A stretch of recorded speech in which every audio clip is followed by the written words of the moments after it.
জয় গৌর, জয় গৌর ভক্তবৃন্দ, আপনাদের চরণে প্রণাম নিবেদন করি। আজ আপনাদের সামনে একটি বিষয় বলবো, সেটা হলো বাবা। এই বাবা সম্বন্ধে এখানে একটি উদাহরণ দিলাম।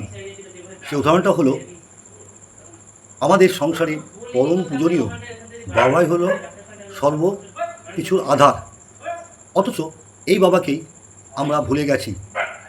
সেই বাবাই একদিন সংসারের জন্য সমস্ত কিছু, অর্থাৎ উপার্জন, শ্রম, সব কিছু দিয়ে সংসারকে পুরো একটা সাজানো একটা বাগান তৈরি করে।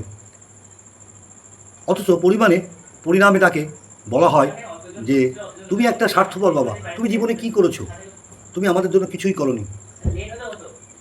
যারা অবুঝ তারা এই বিষয়টা সঠিকভাবে বোঝে না।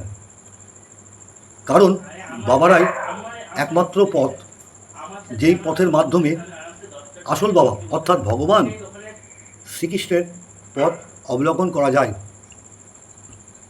এই প্রসঙ্গে একটি কথা বলতে চাই।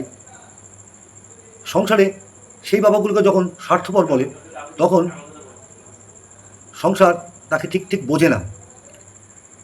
যাই হোক, এই বিষয়টার উপরে একটা ঘটনা বলি,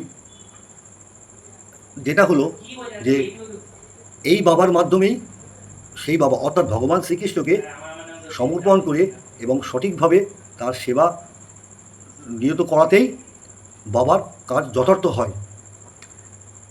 এইবার এই বাবাকে কিভাবে আমরা পাবো? যখন আমরা ভক্তি শ্রদ্ধা করে বাবাকে সমস্ত সেবা, সমস্ত কিছু অর্পণ করব, তখন এই বাবার মাধ্যমেই ওই বাবাকে পাওয়ার একটা রাস্তা পরিষ্কার হয়। যেমন ভগবান সরাসরি কাউকে কৃপা করেন না। কীভাবে কৃপা করেন? গুরু, গোসাই, বাবা মা এর মাধ্যমে কৃপা করেন। অতএব গুরু কৃপাই হচ্ছে জীবনের সমস্ত শক্তির আধার।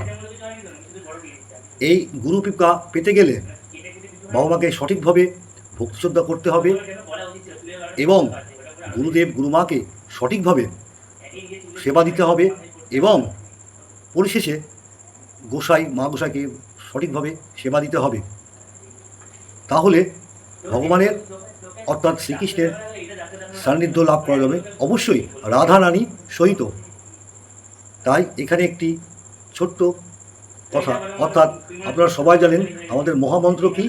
মহামন্ত্র হলো হরে কৃষ্ণ কৃষ্ণ কৃষ্ণ হরে হরে, হরে রাম রাম রাম হরে হরে। এই মহামন্ত্র, ইষ্টমন্ত্র জপ এবং সমস্ত শক্তির আধার এই মন্ত্র।